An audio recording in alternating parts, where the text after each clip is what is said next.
வாழ்க்கை சிக்கல்களில் தேடிக்கிட்டு நிறையா அலைஞ்சிக்கிட்டு இருக்கோம். பணம் இல்லாமல் வாழ முடியாதுங்கிறது எல்லாருடைய நம்பிக்கையாக இருக்குது. பணத்தை தேடின பிறகு தான் பல பொருட்கள் தேவைன்னு தெரியுது. எல்லா பொருட்களும் பணத்தால் வாங்க முடியுது. தண்ணிங்கிற ஒன்றும் பணத்தால் தான் வாங்க முடியும் அப்படின்னு நம்புகிறோம். ஆனால் பூமியில் தண்ணியே அத்து போயிட்டுருக்கு வர வர. தண்ணியை உண்டாக்க முடியும் அப்படின்னு பூமியில் யாராவது சொல்லியிருக்காங்களா? கண்டுபிடிச்சிருக்காங்களா? தண்ணியை உண்டாக்கியிருக்காங்களா? இல்லை. ஆனானப்பட்ட அணுகுண்டை கண்டுபிடிச்ச விஞ்ஞானிக்கு கூட தண்ணியை உண்டாக்க முடியும்னு தெரியலிங்க. தெரிஞ்சிருந்தால் 3ஆம் உலகப் போர் தண்ணிக்கு வரும்னு எழுதியிருப்பாங்களா? அந்த அணுகுண்டை கண்டுபிடிச்சதுக்கு பதிலாக அந்த விஞ்ஞானி தண்ணியை கண்டுபிடிச்சி மெடல் வாங்கியிருப்பார் இல்லையா? ஆனால் தமிழ் மொழியில் போகிற போக்கில் தண்ணியை உண்டாக்கியிருக்காங்கங்க. டாக்டர் பட்டம் வாங்கலை, முனைவர் பட்டம் வாங்கலை, சர் பட்டம் வாங்கலை. அவங்க பெரிய பொறியியல் பட்டாதாரி கிடையாது. ஆனால் படிக்காதம மழைக்கு கூட பள்ளிக்கூடத்தில் ஒதுங்காதவங்க கூட தண்ணியை நினச்சா உண்டாக்கிக்க முடியும், எல்லாராலையும் உண்டாக்கிக்க முடியும் அப்படின்னு சொல்லி செஞ்சு நிரூபித்த ஒரு மொழியாக தமிழ் மொழி இருக்குது. மேகம் இருந்ததுன்னா மழை, மேகத்தை உருவாக்கணும்னா என்ன செய்யணும்? நிறைய நீராவி உண்டாகி உயர போகணும். நிறைய நீராவி வேணும்னா என்ன செய்யணும்? நிறைய நீரை ஆவியாக்கணும். சோறு திங்கிறதுக்கு தண்ணியை ஊற்றி அரிசியை போட்டு அடுப்பை எரி விடுறோம், நீராவியாக போகுது. மேகம் உண்டாகிற அளவுக்கு நீராவியை உண்டாக்குறதுக்கு தண்ணிக்கு எங்கே போகிறது? யார் எரித்து நீராவியை உண்டாக்குறது? எப்போ மேகம் உண்டாகும்? இதையெல்லாம் சொல்லி செஞ்சு காட்டின மொழி தமிழ் மொழி. அதுதாங்க திறந்த வெளியில் நீர் நிறுத்தினது.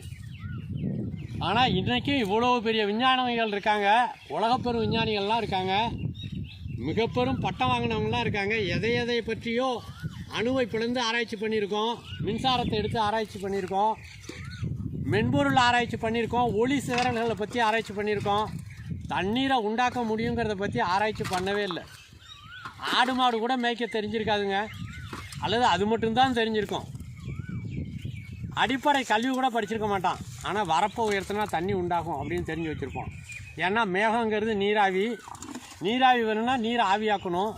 மழைக்காலத்தில் கிடைக்கிற தண்ணீரை இந்த மாதிரி வரப்பை உயர்த்தி தேக்கி நிறுத்தினா போகிறோம், மழையை உருவாக்க முடியும் அப்படின்னு தெரிஞ்சு வச்சுருந்து செஞ்சு நிரூபித்த மொழி தமிழ் மொழி. அந்த அறிவை இழந்ததால தான் இன்றைக்கி தண்ணிக்கு உலகமே தடுமாறிட்டு இருக்கு. உலகத்துக்கே தண்ணீரை உண்டாக்குறது எப்படின்னு சொல்லி கொடுத்த மொழி தமிழ் மொழி. அந்த மொழியை தமிழர்களே சரியாக மதிக்கலை. அதனால தான் இன்றைக்கி தமிழ்நாடு தண்ணிக்கு பிச்சை எடுக்குது, கையேந்துது. சரியா? மனிதாபிமான அடிப்படையில் தண்ணி கொடுங்கன்னு கூட கேட்டு பார்த்துட்டோம். தண்ணின்னா பூமி உள்ள ஓட்டை போட்டு உறிஞ்சி தான் தண்ணி எடுக்கணும் அப்படின்னு நினச்சிக்கிட்டு இருந்த காலத்தில், மழை பெஞ்சாதான் தண்ணின்னு நினச்சிட்டு இருந்த காலத்தில், வரப்பை உயர்த்தி வெப்பத்தை கடத்தி நிலத்திலிருந்து கிடைக்கிற கொஞ்சம் நீரை நீராவியாக்கி மிகப்பெரும் அளவில் நீராவியாக விரிவடைய செய்து கடல் பகுதியில் உள்ள மேகங்களை கூட இழுத்து வந்து மழையை பொழிய வச்ச அறிவு தமிழ் அறிவு. அது வரப்பு உயர்த்துறதுங்கிற ஒரு சின்ன வேலையில் நடந்ததுங்க. வரப்பு உயர்த்துறதுங்கிற ஒரு வேலை பல வேலையினுடைய பின்விளைவாக பல வேலைகளை செய்கின்ற ஒரு வேலையாக இருந்தது. நம்ம ஒரு வேலை செய்வோம், அந்த ஒரு வேலை பல வேலையை செய்யும். அந்த மாதிரி வரப்பை உயர்த்துறதுங்கிற ஒன்று பூமியிலேருந்து வெப்பத்தை கடத்திச்சு, பூமியில் உயிர் சூழலை உருவாக்குச்சு, மீண்டும் மழையை பொழி வச்சுது. ஒரு தடவை உயர்த்தின வரப்பு பல ஆண்டுகளுக்கு ஆண்டு முழுவதும் மழை பெய்யறதெல்லாம் தேக்கிச்சு, பல ஆண்டுகளுக்கு தேக்கி நிறுத்துச்சு. அவ்வளோ நீரும் எதிர்வரும் கோடையில் ஆவியாகி நீராவியாகி மேகக்கூட்டங்களாக வானத்துக்கு போய் மேகக்கூட்டங்களாக உருமாறி அடுத்து ஒரு மழை காலத்தில் மழையாக பொழிஞ்சுது. மழையை உருவாக்குறது எப்படின்னு உலகத்துக்கு கற்றுக் கொடுத்து செஞ்சு காட்டின மொழி தமிழ் மொழி. அந்த மொழியையும் அந்த அறிவையும் நம்ம மறந்ததால தான் இப்போது நம்ம மட்டும் தடுமாறல, உலகமே தடுமாறுது. பரப்புகளை உயர்த்துவோம், பெய்கிற மழை நீரை சேமிக்க முயற்சி செய்வோம், மழையை உருவாக்குவோம்.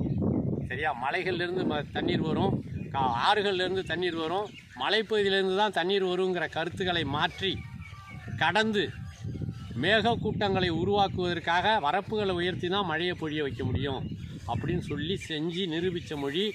அதுபோலவே அணைக்கட்டுகளில் தேக்கிற நீரை தவிர்த்து, மலைகளிலிருந்து தண்ணீர் வரும் ஆறுகளின் வருகின்ற நீரை தவிர்த்து ஆறுகளுக்கு தண்ணி வேணும்னா கூட மேகக்கூட்டங்கள் போய் மலைமுகடுகளில் பேஞ்சாதான், மேகக்கூட்டங்கள் போய் மலைமுகடுகளில் மழையாக பொழிஞ்சாதான் ஆறுகள்லேயே தண்ணீர் வரும்.